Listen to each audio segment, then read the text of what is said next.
Also, I need to show you this. So, someone who I know went and they were asking for merchandise. You know, this is Game of Thrones, right? The Game of Thrones play, their merchandise.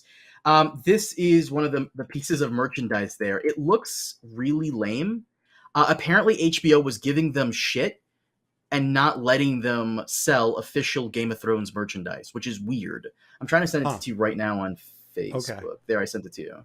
But like, it's just generic wolf and stag pins. So Yeah. Okay. And they were against this? they weren't against. Well, they weren't against this specifically. This is just generic shit. They were against it having like the Game of Thrones label on there. But basically, stuff like that is what they showed. Other gift stuff. If I send you a video, a small video, would you be able to play it? Yeah.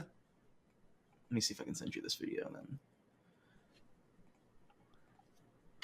This is from shout out to Miss Eliza who took this picture in this video. It's 3 seconds, but this is all generic ass like stuff that you would find at a fortune teller's tent.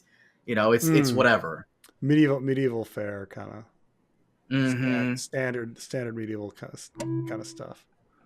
Yeah. To what this person here, very Ren Fair souvenirs. Absolutely, it's absolutely what it is. That's the type of stuff at the gift shop, you know, like Yeah. your Game of Thrones cup, generic cup, poster, anal beads, candles, whatever. Right. Um, we'll see if I'm able to get out of that mode. Oh well, it'll be my background until the end. Uh, no. There we go. But what a Um, mess. Preston and it's a I mess put because okay, so a lot of super fans did go out to try to see the show when it opened, mhm. and it's not opening anytime soon. And when I say anytime soon, I mean yeah, it'll probably in a week it'll probably open, or in 2 weeks. But like for the people that like plan their trips, it's not going to happen for them, and so We they read that you highlighted that Reddit comment for me. I put it in my video of the woman who yeah. saved 3 years. And let Hmm. me make this very clear to the audience. Don't feel bad for these random ass big YouTubers who got free tickets to go. Like their flights are being comped, their hotels are being taken care of by the company. Don't Tax feel bad for these write-offs and stuff like that. Yeah. tax right. Like don't feel bad for these YouTubers because They'll like they they'll get and free shit all the they'll time. probably still be able to make videos out of it, and Yeah, and they're gonna glaze it up, of course, if it's like even if it's bad. That's what they do. But feel bad for the actual people who work a 9 to 5, who saved for mm, years, and who like this is what they enjoy. They go out here and they wait a couple of days, and it gets canceled again and again and again. They just gotta go back home. They gotta go back to work. Like yeah. you can't like gallivant here forever waiting for this thing to open. Yeah, So hanging out in jolly old expensive England. Yes. right.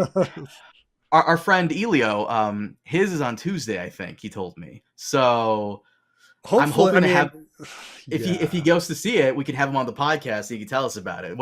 Who best to talk about this than George R. Martin's friend and co-writer? Yeah. So Yeah. Well, hopefully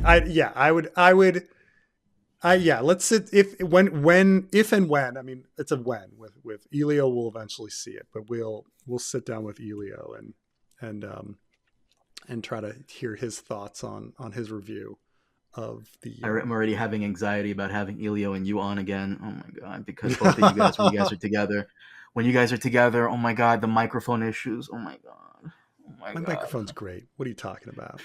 Mm. Um, here's one for you, Carmine, being my anime go-to man. Master of anime, small council. Mushoku Tensei is the closest thing to a George R. R. Martin anime you'll, Absolutely not. you'll ever love it or hate it. Episode 4 is a Jerry Springer escapade. Who? Well, what is he famous for?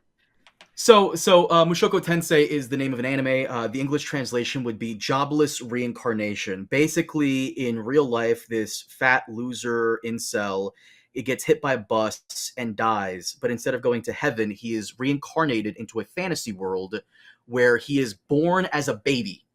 Like he has the mind of a man in his 30s, and he is experiencing his own birth in this new world of magic and sorcery and So monsters. far, it sounds very George R. R. Martin. I don't mean Game of Thrones, Ice and Fire, but it sounds Uh-huh. very George R. R. Martin, like his previous short stories. That kind of like grossness, weirdness shit going on. But yes, okay. In the first few episodes, but then as time goes on, it basically falls into anime trope of main character has a harem of women who suck his cock and have his children, and he's like the strongest kid in the entire world.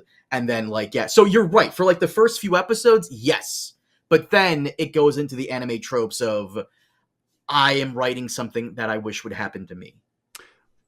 Wish fulfillment for So oneself. Yeah. wish Okay. fulfillment, yeah. So absolute. So he's right for the first few episodes, and then afterwards, I don't know about that. Is there by any chance a character who's like and is like hopelessly in love with the main character and but Yes, and is like sexy cute? Yeah. Hmm. Yeah. Okay. Yeah. yes. It's Hmm. interesting because as like again, the guy who he was before he gets reincarnated, he knows what he needs to do. It's like playing a fantasy. It's like playing a fantasy video game when you've played fantasy video games before and you've I read mean, books before about it. Like you know I what to think do. we've So as a all young kid, had the he starts thought. learning about magic. I think we've all had the now my